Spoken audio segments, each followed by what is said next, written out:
J'ai parlé dans la vidéo précédente du négatif qui concernait le court terme et le positif le long terme. Je vais développer cette idée en parlant du concept de la gratification immédiate. Notre cerveau, c'est une tête chercheuse à plaisir et à confort, donc c'est parfaitement normal que l'on aille intuitivement vers la gratification immédiate. Notre réussite, notre bien-être profond, notre cerveau ne s'en occupe pas. Seul compte ce qu'il connaît déjà.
Qu'est-ce que la gratification immédiate? C'est le mal incarné. Plus sérieusement et précisément, ça définit tout ce qui nous procure un plaisir instantané sur le court terme. En gros, on peut regrouper tous les petits plaisirs éphémères jusqu'à nos plus grandes addictions, du simple fait de regarder nos notifications sur notre téléphone jusqu'à la consommation régulière de drogue. Bien entendu, tout ça, ça pose pas de problème lorsque c'est consommé de manière épisodique et qu'on garde le contrôle dessus. Le problème, c'est que le cerveau s'y habitue très vite et lorsqu'on en consomme régulièrement, ça élève notre seuil de tolérance à ces plaisirs, si bien qu'on doit augmenter au final la fréquence et la dose pour ressentir à nouveau ce plaisir.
Alors quel est le problème de cette gratification immédiate?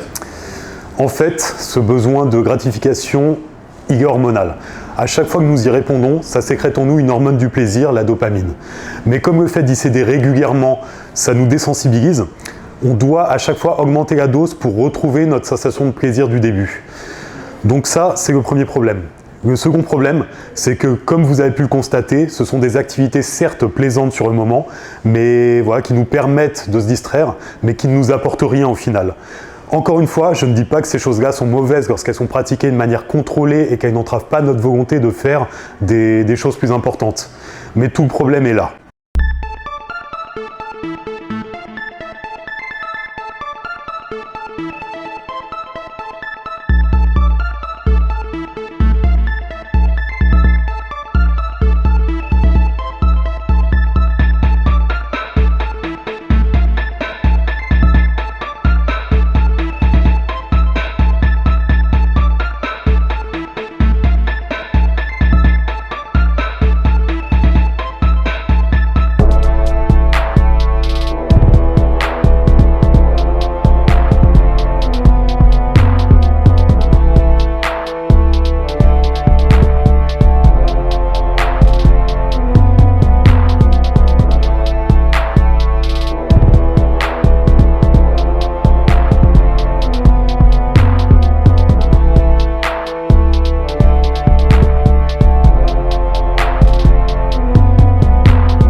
Lorsque l'on souhaite atteindre un objectif, nous avons besoin de beaucoup de ressources.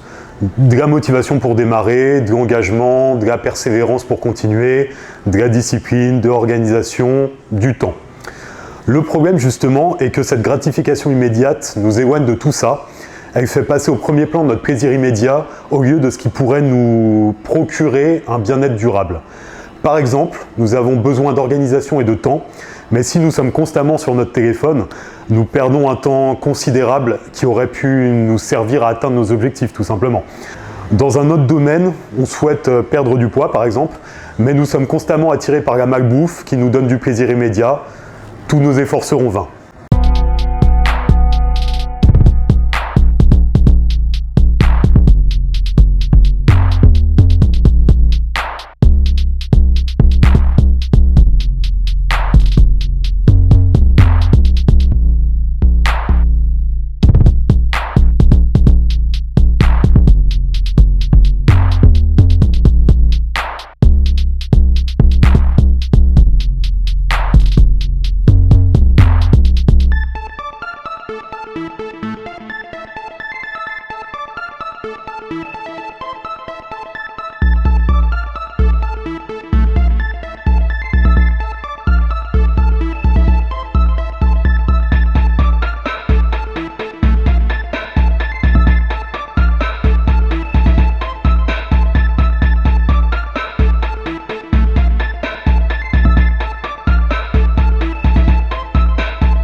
Alors du coup, comment faire face à cette gratification immédiate?